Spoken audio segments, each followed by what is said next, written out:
What's going on, people? Ryan Williams AC here with your match review. Arsenal victorious at Villa Park, 4 goals to 2. Now, guys, if you're new to the channel, please make sure you like, share, and subscribe to the button down below. Let me know your thoughts in the comment section as well. And who was your man of the match? So, Arsenal back to winning ways. It wasn't the easiest, but I will say this: watching it, if you're a neutral, it was a fantastic game. 100%. All the goals from both teams were fantastic, exceptional finishes from each player, everyone.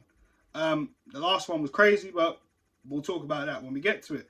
But yeah, great game. Great game to kick off the week of the Premier League. Weekend, sorry. So, first half overall performance, I was not happy at all.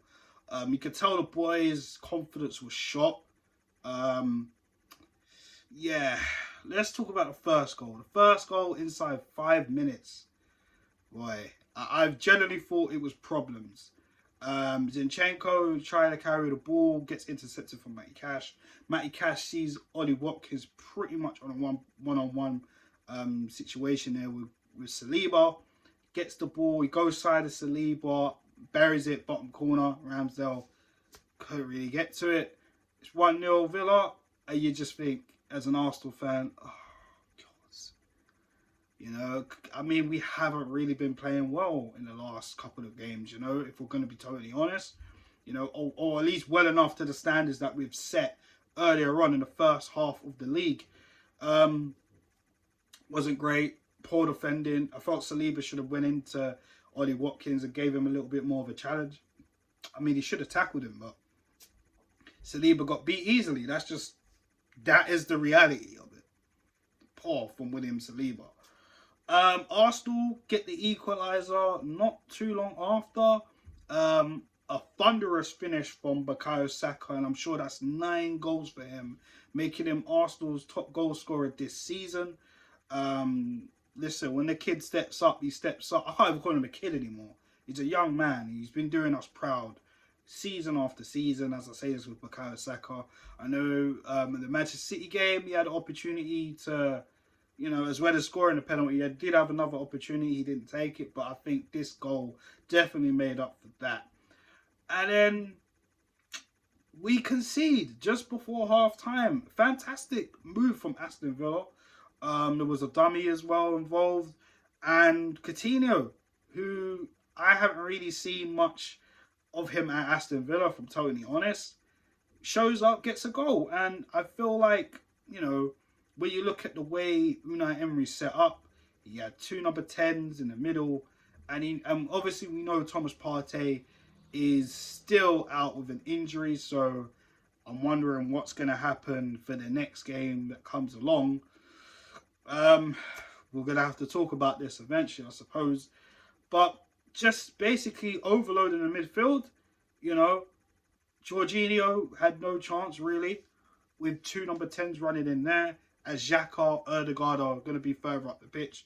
Jorginho is pretty much left by himself. It would be crazy. It was crazy, at times, if we're totally honest. But yeah, Villa leave the first half 2 goals to 1, and you just think to yourself, all right, we need to make some changes. We need to change the system, because Zinchenko, you're not really impressing me right now. Defensively, it's looking very shaky, and we know this about Zinchenko. He's great getting forward, getting inside the pockets as well, and trying to create, picking up the passes and that. But defensively, is a weakness there, if we're going to be totally honest. And we know that. We know that with Zinchenko, he just offers a little bit more help in that midfield, while Xhaka as well as Ødegaard go forward and create an overload on the outside of the box with the strikers and the wingers.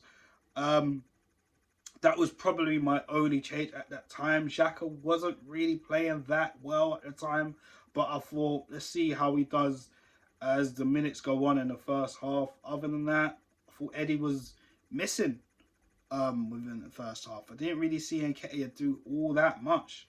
To be totally honest, I think he was kind of, I wouldn't even say he was isolated. He just didn't really do anything. Not to pick on Eddie, but that's just what it was. Trossard had good runs. as I forgot to mention at the start of the video, it was good to see Martinelli get dropped because I felt like his performances have not been well. I felt like he's probably been running to the ground a little bit as well. He's been out of form, and we can't keep players that are out. Can't keep playing players out of form, you know. And I think it would have done him good to come off the bench looking hungry and ready to go. So second half comes in. Aston Villa look pretty much set up, you know, 4-4-2 low block, get a counter, but just sitting deep, you know, just waiting, just inviting pressure on themselves. And Arsenal, just trying to create. Arsenal looked a lot more better in this half. I'm not sure if that's down to us looking better or Aston Villa just not really doing much, but I think there was a lot more intensity about us from the start of the second half, which eventually left into a goal. Brilliant strike from Zinchenko. The same man I said we probably need to take off for Kieran Tierney because I wasn't really happy with his defensive performances. I thought maybe Tierney will probably be an ideal option to bring on because I didn't think Zinchenko would play well. But who am I? I'm just a fan, you know. So Zinchenko getting in, making it 2-2. Thank goodness. Good strike from Zinny. First goal in Arsenal colours this season. Fantastic. Great. And literally from then on, it was just literally ping pong. Back and forth between Arsenal and Aston Villa. There were times where Villa looked really strong on the counter. They started to wake up a little bit. They did make some substitutions. Coutinho came off as, I can't remember the other person came off for.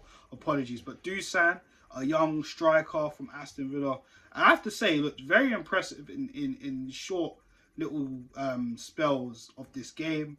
Big, strong, he's young as well. You know, he looks like he could do something, you know, in Aston Villa. And Leon Bailey, who I think is a very, very good player. His pace, he's very pacey, but sometimes he flatters to deceive. He might not look the fastest, or he tries to hide it, but trust me, very skillful player, good pace. And there was even a chance that he had that, you know, hands off to Martinelli. I think the whole move, he had a touch, he brought it down fantastically, and then he countered on the break, and you know, he hit the crossbar. Aaron Ramsdale, sorry, oh gosh, parried it, the shot into the post. Man, crazy. And literally, we had chances as well. Erdegaard missing an open goal. I just thought, oh my.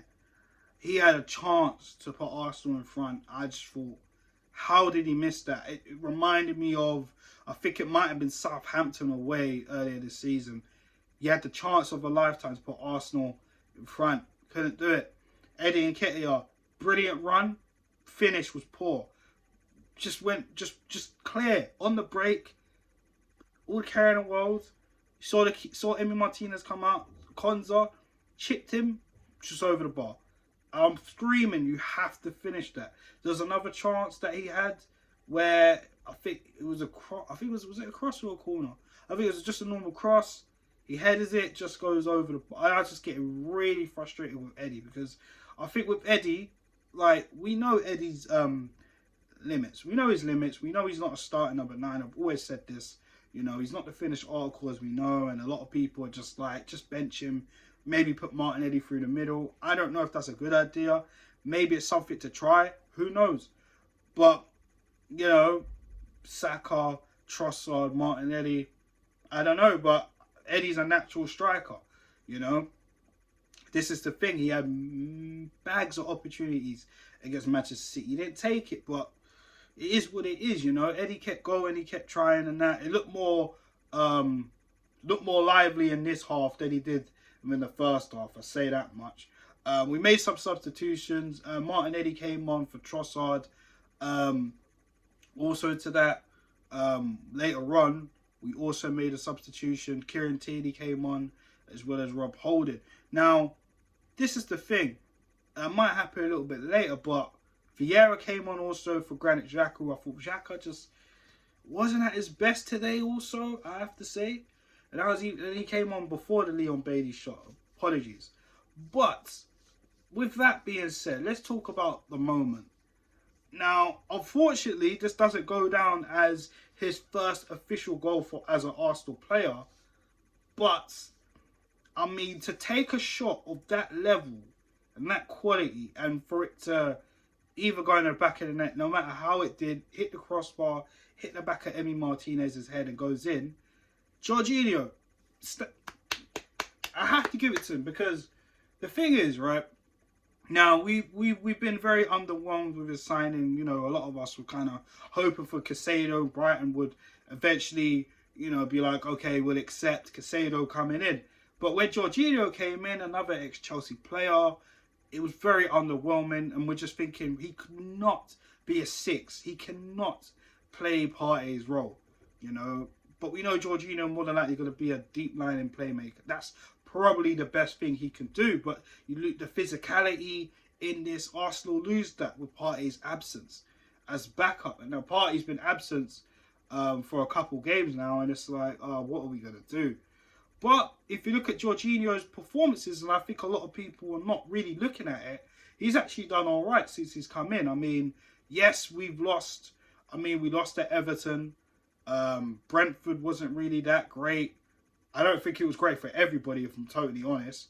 And Man City, I thought he done all right, if I'm totally honest. I did say in my match reaction, I thought he was probably one of the better players in that game. And today, again, another good performance for Jorginho. He was putting in a lot of passes. You know, there was one specific pass he played for Bukayo Saka. Funny enough, he did that against Manchester City as well. And just Saka, the shot was under hit. He did a lot of good passes today to Jorginho, you know. Credit to him. I think he done really well. But getting that shot off as well, fantastic moment. It's just a shame it doesn't go down as a first goal for him in Arsenal colours. But needless to say, it put us in the lead. And we all saw the magic moment near towards the end of the game. The game was still open, but Villa got a corner. Emi Martinez has gone up. There's like probably seconds to go, if that. Corner comes in, it gets parried out. Martinelli gets the ball, and it's literally 1v1. Goes past the defender. It's an open goal. Martinelli's just run into the box, put his hands up, because he knows he's won the game, and it's 4-2 Arsenal within dying seconds of the whistle. What a way to end that game. Lots of drama, lots of fight from both teams, counter-attacking football, low blocks, you name it. This game had everything and fantastic goals from both sides. So today was dirty. We got the win. We dug in real hard in the second half, and we managed to pull away with the 3 points. The resolve from everybody was very good, I have to say. We definitely need to work on our chances being missed again, because on any other day, it could have looked like the Brentford performance or the Everton performance. You know, it's just been crazy. But all I've got to say with Arsenal, fantastic. We go top of the table. And even at this moment of recording this video, the City game finished and it went 1-1. Chris Wood getting an equaliser within the 84th, 85th minute from what I can remember. So City stay second. They drop points. This is massive. But as I keep saying, we've got to take this one game at a time. And we've got to get the ball rolling. That win, hopefully it gives us some confidence. And on to the next game. Simple as that. So for me, man of the match. I'm not just saying it because of the opportunity in terms of the goal. I just think he'll look at his passing range. I just thought he just done a good job today. I know at times he got pressed and stuff, but I mean, for me, I feel like it's a tie actually, because I feel like I want to give it to Bukayo Saka based on the fact that he did get injured, he did go down a few times, but his willingness to not give up really impressed me. That's something with Bukayo Saka that's always with him. But I think I'm going to edge it to Jorginho, only not just because of that shot which got the goal, not just because of that, but again, his passing, The way he was just creating chances for players and spaces for that. I just thought Jorginho was fantastic today, if I'm totally honest. I know most people probably wouldn't do that for Jorginho, but I'll be real. I'll probably give it to Jorginho. I think he done really well today. Hands down. But yeah, that's for me. I think Jorginho deserved it. Guys, let me know your thoughts down below in the comment section. Who was your man of the match? But on that note, guys, I'm signing off. Arsenal back at top of the table after a disappointment defeat against Manchester City. What a great way to start this weekend. But on that note, guys, I'm out. Take care. And make sure you like, share, and subscribe. Peace.